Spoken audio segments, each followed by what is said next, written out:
खबर ओडिशा के बालासोर से है। ट्रेन हादसे में अब मौत का आंकड़ा बढ़ चुका है। हादसे में 233 लोगों की मौत हुई है, जबकि 900 से ज्यादा लोग घायल हैं, जिन्हें अलग अलग अस्पतालों में भर्ती करवाया गया है। रेस्क्यू ऑपरेशन अभी भी जारी है। रात भर भी राहत और बचाव का काम चलता रहा। कल शाम के वक्त ये हादसा होता है, 7:30 बज रहे थे। तस्वीरें आप देख सकते हैं। ये तस्वीर आज की सबसे बड़ी तस्वीर है। तस्वीर दिल को झकझोरने वाली है, क्योंकि इसमें हावड़ा एक्सप्रेस मालगाड़ी से टकराती है। इसके बाद मालगाड़ी कोरोमंडल एक्सप्रेस से टकराती है। कोरोमंडल एक्सप्रेस जो कि हावड़ा से चेन्नई जा रही थी। इसमें अब मौत का आंकड़ा बढ़ चुका है। 233 यात्री मौत की नींद सो चुके हैं, जबकि 900 से ज्यादा लोग घायल हैं। इसको लेकर के हेल्पलाइन नंबर्स भी जारी किया गया है। आप ये समझिए कि कितना भीषण यह हादसा है, जिसमें रात भर तो रेस्क्यू ऑपरेशन चलता रहा। अभी भी रेस्क्यू टीमें जुटी हुई हैं।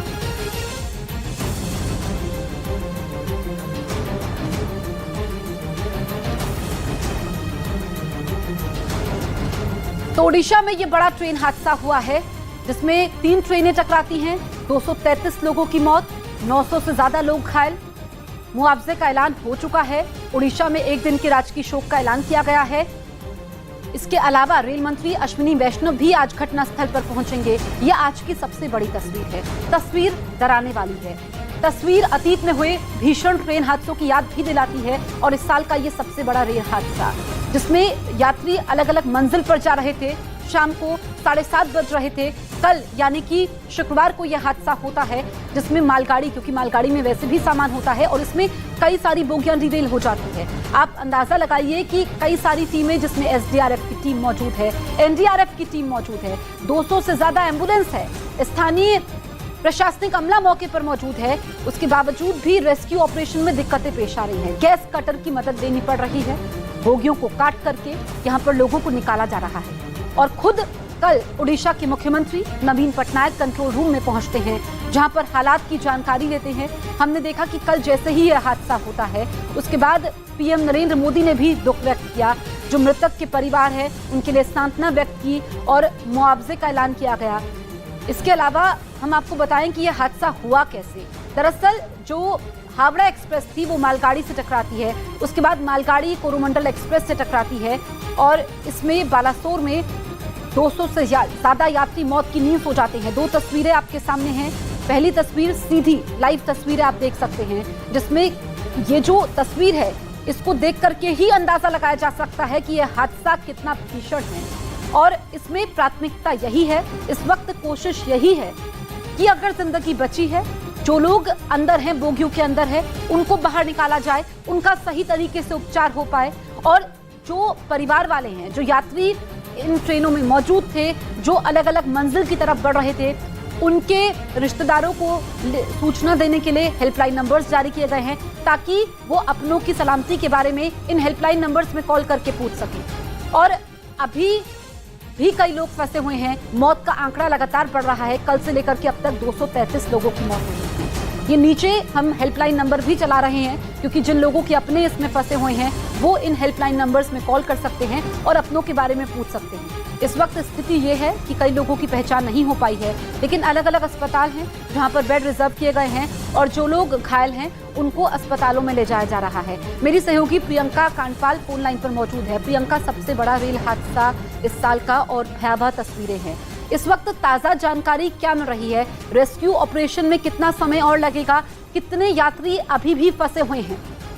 देखिए, जसप्रीत, रेस्क्यू ऑपरेशन क्योंकि रात से शुरू हुआ था, ऐसे में बहुत ज्यादा कठिनाइयां थी। हालांकि एडिक्वेट जो रिक्वायरमेंट थी उसको पूरा कर लिया गया था, लेकिन अभी भी वहां पर रेस्क्यू का काम चल रहा है।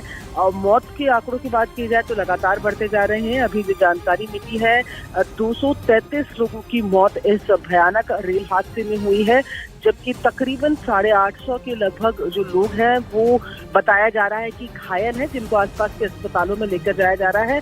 तमाम तरीके की तैयारियां प्रशासन की तरफ से कल रात से ही देखने को मिल रही हैं। ऐसे में फिलहाल भी जो रेस्क्यू ऑपरेशन है वहां पर पूरी तरीके से छानबीन की जा रही कि कहीं कोई शख्स फंसा तो नहीं हुआ है, लेकिन फिलहाल भी अगर कहें तो रेस्क्यू ऑपरेशन ऑनगोइंग है और जो आंकड़े हैं वो लगातार बढ़ रहे हैं। बिल्कुल प्रियंका, रेस्क्यू में कितनी टीमें इस वक्त जुटी हुई हैं?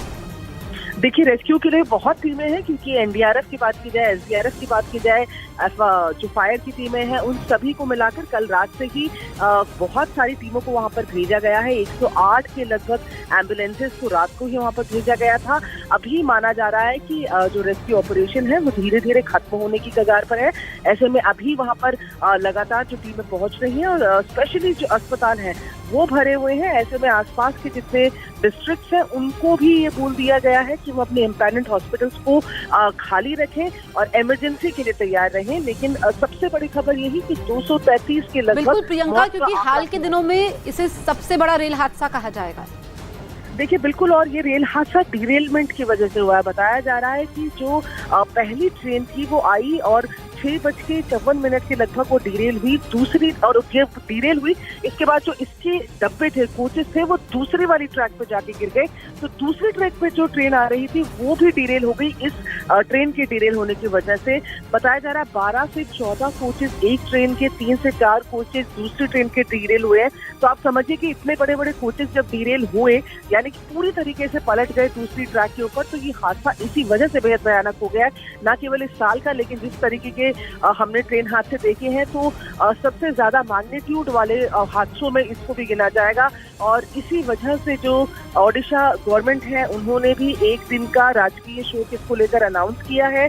और लगातार हमने देखा कि प्रधानमंत्री रिलीफ फंड से 2 लाख रुपए, रेल मंत्रालय की तरफ से जो डिसीज हैं, जो मृतक हैं, उनके परिवारों को 10 लाख रुपए देने की बात की गई है। जो गंभीर रूप से घायल है उनको 5 लाख रुपए, और जिनको चोटें लगी हैं उनको 50,000 रुपए तक की ये एक्सग्रेशिया यानी कि मुआवजा देने की प्रियंका, मुआवजे का ऐलान तो हो चुका है, लेकिन आपने बताया कि सेम ट्रैक पर नहीं था, यानी कि एक ट्रेन की बोगियां डिरेल होती हैं, दूसरे ट्रैक पर चली जाती है, फिर मालगाड़ी तीसरे ट्रेन से टकराती है कोरोमंडल एक्सप्रेस से। तो शुरुआती जानकारी क्या सामने आ रही है कि हादसे की वजह क्या रही, क्योंकि उसके बाद पूरी तरीके से जांच होगी, लेकिन शुरुआती जानकारी क्या सामने आई है?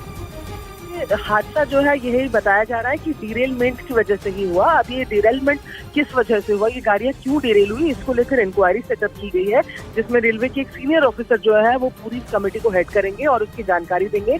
लेकिन ये हादसा जो है वो डिरेलमेंट की वजह से ही हुआ है। लेकिन ऐसा अचानक क्या हुआ कि चलती हुई ट्रेन जो है वो अचानक से डिरेल हो गई? क्या इसके पीछे कोई टेक्निकल ग्लिच है या क्या चीजें हुई, इसको अभी सेकंड प्रायोरिटी पे रखा गया है। क्योंकि फिलहाल बताया जा रहा है कि रेलवे और प्रशासन दोनों की तरफ से पहले प्रायोरिटी लोगों को वहां से निकालना, लोगों को सेफ पहुंचाना है। लेकिन ये बात सही है कि इसको लेकर एक पूरी कमेटी बना दी गई है, जिसको हेड भी रेलवे के एक ऑफिसर करेंगे, जो कि फिर इसकी जांच कर। लेकिन ये जो शुरुआती जानकारी आ रही है उसमें ये बिल्कुल साफ है कि 2 ट्रेनें डिरेल हुई हैं। हमारे साथ कमेटी का गठन हो चुका है, रेस्क्यू ऑपरेशन इस वक्त चल रहा है। ये तस्वीरें आप देखिए, ये तस्वीरें दिल को झकझोरने वाली है। और ऐसा रेल हादसा, सबसे बड़ा रेल हादसों में इसको भी गिना जाएगा, लेकिन हाल के दिनों में ऐसा रेल हादसा याद नहीं आता है जो इस वक्त उड़ीसा के बालासोर में हम तस्वीरें देख पा रहे हैं। तो बालासोर में हुए रेल हादसे के बाद उड़ीसा में एक दिन के राजकीय शोक की घोषणा की गई है। मुख्यमंत्री नवीन पटनायक ने राजकीय शोक का ऐलान कर दिया, यानी आज उड़ीसा में कोई सरकारी उत्सव नहीं मनाया जाएगा। उड़ीसा के बालासोर में कल भीषण रेल हादसा हुआ था, 233 लोगों की जान चली गई, 233 परिवारों के चिराग बुझ गए। मौत का आंकड़ा लगातार बढ़ रहा है, 900 से ज्यादा लोग इसमें घायल हुए हैं। और इसमें बड़ी बात यह है कि जो ट्रेन थी, पहली ट्रेन वो डिरेल होती है, हावड़ा एक्सप्रेस, उसके बाद दूसरे ट्रैक में मालगाड़ी से टकराती है, फिर वो कोरोमंडल एक्सप्रेस से टकराती है जो कि हावड़ा से चेन्नई जा रही थी। और ये आज की सबसे बड़ी तस्वीर है। हेल्पलाइन नंबर्स भी जारी कर दिए गए हैं ताकि लोग अपनों के बारे में पूछ पाए। लोग अभी भी अपनों की सलामती के लिए दुआएं मांग रहे हैं। गैस कटर की मदद से बोगियों को काटना पड़ रहा है ताकि अगर जिंदगी बची है तो उसको बचाया जा सके। और ये आप देखिए कि किस तरह के हालात वहां पर बने हुए हैं। रात भर रेस्क्यू ऑपरेशन चलता रहा और रात में दिक्कतें भी काफी ज्यादा पेश आई, क्योंकि इसमें आप देख सकते हैं 200 से ज्यादा एम्बुलेंस है, एसडीआरएफ की टीम मौके पर मौजूद है, एनडीआरएफ की टीम मौके पर मौजूद है, पूरा प्रशासनिक अमला मौके पर मौजूद है। और इस वक्त प्राथमिकता यही है कि जो लोग अंदर फंसे हुए हैं उनको बाहर निकाला जा सके। हालांकि वहां पर हालात को काबू करना भी प्रशासन के लिए बड़ी चुनौती था, क्योंकि लोग अपनों को पूछते हुए वहां तक आ गए, बालासोर में, जहां पर ये रेल हादसा होता है। लेकिन डिरेलमेंट का कारण क्या रहा कि जो बोगियां डिरेल होती है, यानी कि बेपटरी हो जाती हैं, फिर वो दूसरे ट्रैक पर मालगाड़ी से टकरा जाती हैं, ऐसा क्यों हुआ? इसको लेकर की कमेटी तो बना दी गई है, लेकिन ऐसे रेल हादसे दोबारा ना हो, ऐसी तस्वीरें दोबारा देखने को ना मिले, ऐसे घरों के चिराग ना बुझे, इसको लेकर के यहाँ पर ये जांच होनी चाहिए ताकि इस तरह की तस्वीरें दोबारा सामने ना आ पाए।